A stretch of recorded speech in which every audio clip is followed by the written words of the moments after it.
What I'm about to reveal to you today will shake the very foundations of what you thought you knew about international politics.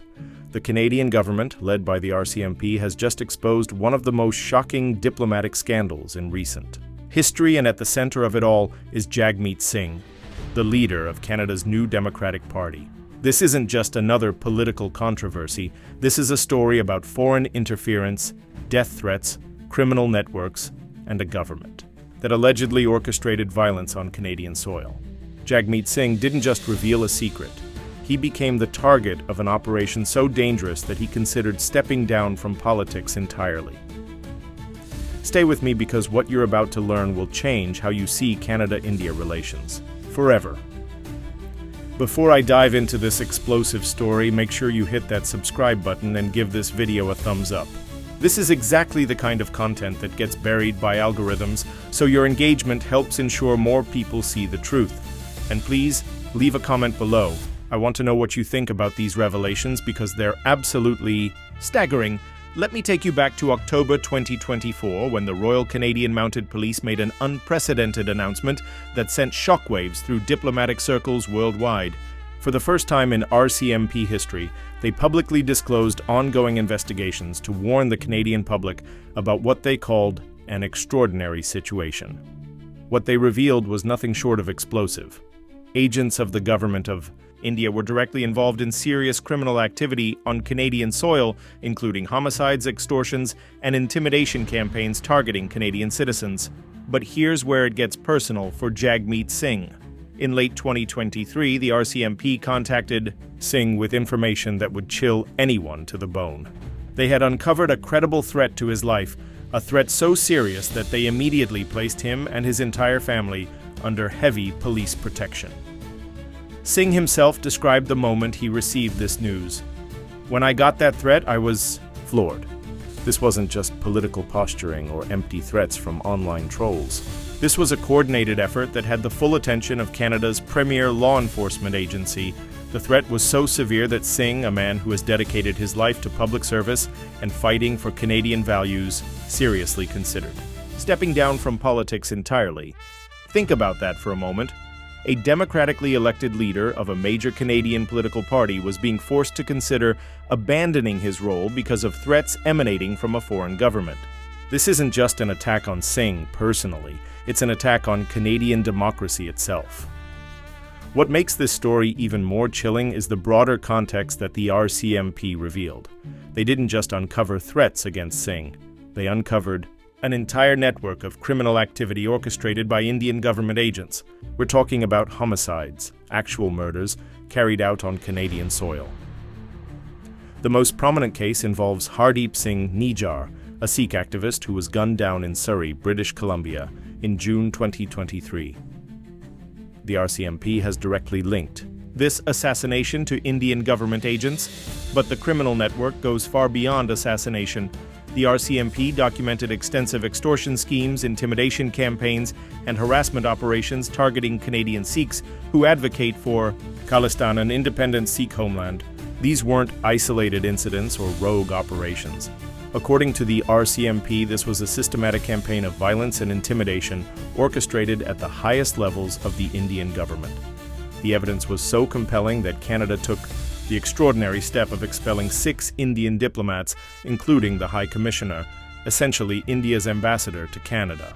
This is one of the most severe diplomatic actions Canada can take, and it wasn't done lightly. The expelled diplomats were designated as persons of interest in ongoing criminal investigations. When was the last time you heard of a country expelling another nation's top diplomat for being involved in criminal activity?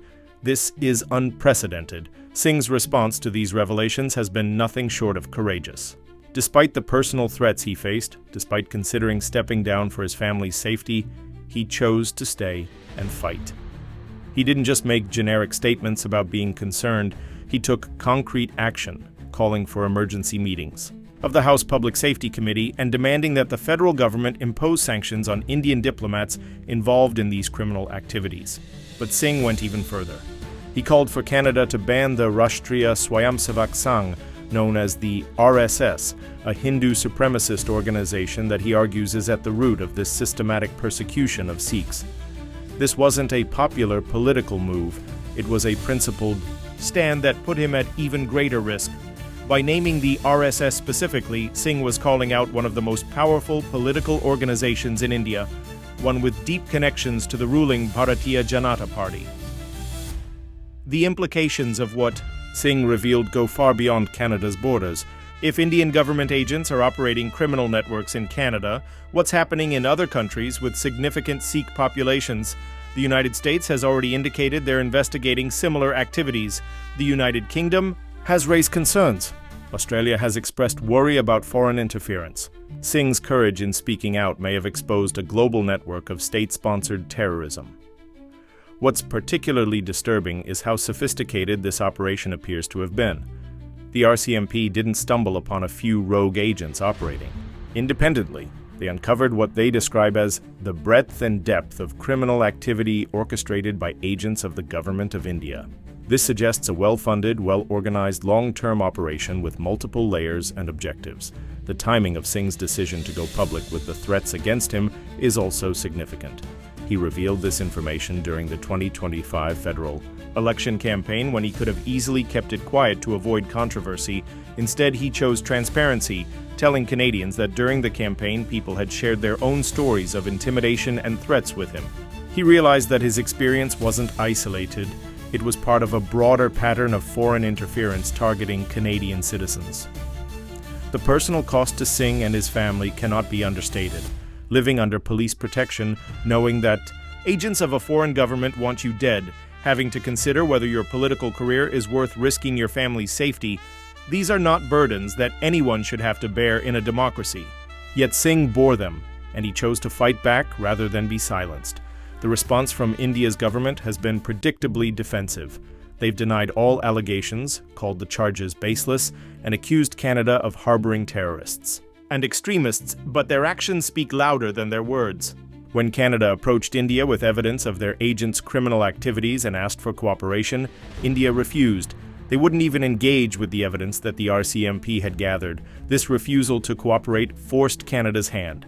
As Prime Minister Trudeau explained, they had given India multiple opportunities to work with Canadian law enforcement to investigate the allegations, to take action against any rogue agents. Instead, India stonewalled. They left Canada with no choice but to go public and take diplomatic action. The broader implications for Canada-India relations are staggering. These two countries, both members of the Commonwealth, both democracies, both important players on the world stage, are now in the midst of their worst diplomatic crisis in decades. Trade relationships worth billions of dollars are at risk. Educational exchanges, immigration pathways, and cultural connections built over generations are being threatened. But Singh's revelations force us to ask harder questions. How long has this been going on? How many Canadian citizens have been targeted? How many threats went unreported? How many incidents were covered up or explained away? The RCMP's statement suggests this has been happening for years, not months. They reference the past few years of investigating these activities. The creation of a multidisciplinary RCMP team in February 2024 specifically to investigate and coordinate efforts to combat this threat shows how seriously Canadian law enforcement takes this issue. This isn't a few investigators working part-time on suspicious activities. This is a dedicated task force with significant resources, suggesting the scope of the problem is much larger than what's been made public. Singh's courage in the face of these threats highlights something crucial about the nature of democracy and free speech. When foreign governments can threaten, intimidate, and even assassinate political leaders and activists on Canadian soil with apparent impunity, democracy itself is under attack. Singh's decision to continue his political career despite these threats is a testament to his commitment to democratic values. The targeting of Singh specifically is also significant because of who he represents. As a Sikh Canadian, as a visible minority leader of a major political party, as someone who has spoken out about human rights issues in India, Singh embodies many of the qualities that appear to make someone a target of this network. His prominence makes him both a higher value target and someone whose silencing would send a message to other potential critics. The fact that the RCMP felt compelled to break their normal protocols and publicly disclose information about ongoing investigations shows just how serious this threat has become. Law enforcement agencies typically guard information about active cases jealously, sharing details only when necessary for public safety or judicial proceedings. The decision to go public with these allegations represents a calculated judgment that the threat to public safety outweighed the potential harm to their investigations. What Singh revealed also raises uncomfortable questions about how many other democratic countries are facing similar threats. If India is willing to orchestrate criminal activities in Canada, a close ally and fellow democracy, what are they doing in countries with less robust law enforcement or weaker diplomatic relationships? The global Sikh diaspora may be facing systematic persecution that goes far beyond what we've seen exposed in Canada. The economic implications are also worth considering. Canada and India have been working to strengthen trade relationships, with bilateral trade worth over $8 billion annually. Canadian businesses have been increasingly looking to India as a key market for expansion. Indian students represent one of the largest groups of international students in Canada. All of these relationships are now in jeopardy because of the activities that Singh helped expose. Singh's revelations also highlight the sophisticated nature of modern foreign interference. This isn't just about espionage or propaganda. We're talking about actual criminal enterprises operating under the cover of diplomatic immunity, using the full resources of a state intelligence apparatus to target foreign citizens. The line between diplomacy and criminality has been completely erased. The response from Canadian law enforcement has been comprehensive and coordinated. Multiple agencies, including the RCMP Federal Policing Program, integrated homicide investigation teams, and intelligence services, have been working together to uncover and prosecute these activities. The fact that they've already made multiple arrests and laid charges shows that this isn't just an intelligence gathering exercise, it's an active law enforcement operation. Singh's decision to call for banning the RSS in Canada is particularly bold. The RSS is not just another political organization, it's one of the most influential groups in India, with millions of members and deep connections to the ruling party. By calling for its ban, Singh is essentially declaring that Canada should treat certain Indian political organizations as terrorist entities. This is not a step that would be taken lightly. The implications for other Sikh Canadians are profound. If the leader of a major political party can be threatened with assassination, what protection do ordinary Canadian citizens have? Singh's experience may be the tip of the iceberg in terms of intimidation and threats facing the Sikh community in Canada. His willingness to speak out may encourage others to come forward with their own experiences. The international response to these revelations has been telling. While some countries have expressed concern and support for Canada's position, others have remained notably silent. The geopolitical implications of taking sides in this dispute are significant, given India's growing importance as a counterweight to China and its role in various international organizations. Singh's story also demonstrates the personal cost of political leadership in an era of international terrorism and foreign interference. The days when politicians could assume their safety was guaranteed by democratic norms and diplomatic protocols are clearly over. Singh's experience shows that being a political leader now means accepting that you may become a target of foreign assassination attempts. The fact that Singh considered stepping down shows just how real and immediate the threat was. This wasn't about receiving angry emails or facing criticism on social media. This was about credible intelligence suggesting that agents of a foreign government were planning to kill him. The RCMP doesn't place political leaders under heavy protection based on vague threats or political rhetoric.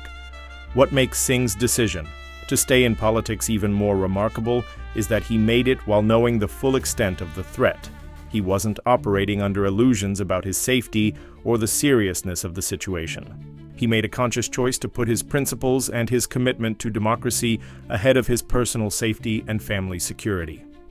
The broader pattern of activities that the RCMP uncovered suggests this is about more than just targeting specific individuals. It appears to be a systematic campaign to intimidate and silence any criticism of the Indian government's policies, particularly regarding Sikh rights and the question of Khalistan. This represents a fundamental attack on freedom of speech and democratic discourse in Canada. The fact that these activities have been going on for years, according to the RCMP, raises serious questions about what Canadian intelligence agencies knew and when they knew it. How long were Canadian citizens being targeted before law enforcement took decisive action? How many potential victims weren't warned in time? These are questions that demand answers. Singh's revelations have also highlighted the complex relationship between domestic politics and international relations. His experience shows how foreign policy decisions and international relationships can have direct personal consequences. For Canadian political leaders, the abstract concept of foreign interference has become very real and very personal for Singh and his family. The diplomatic fallout from these revelations continues to unfold.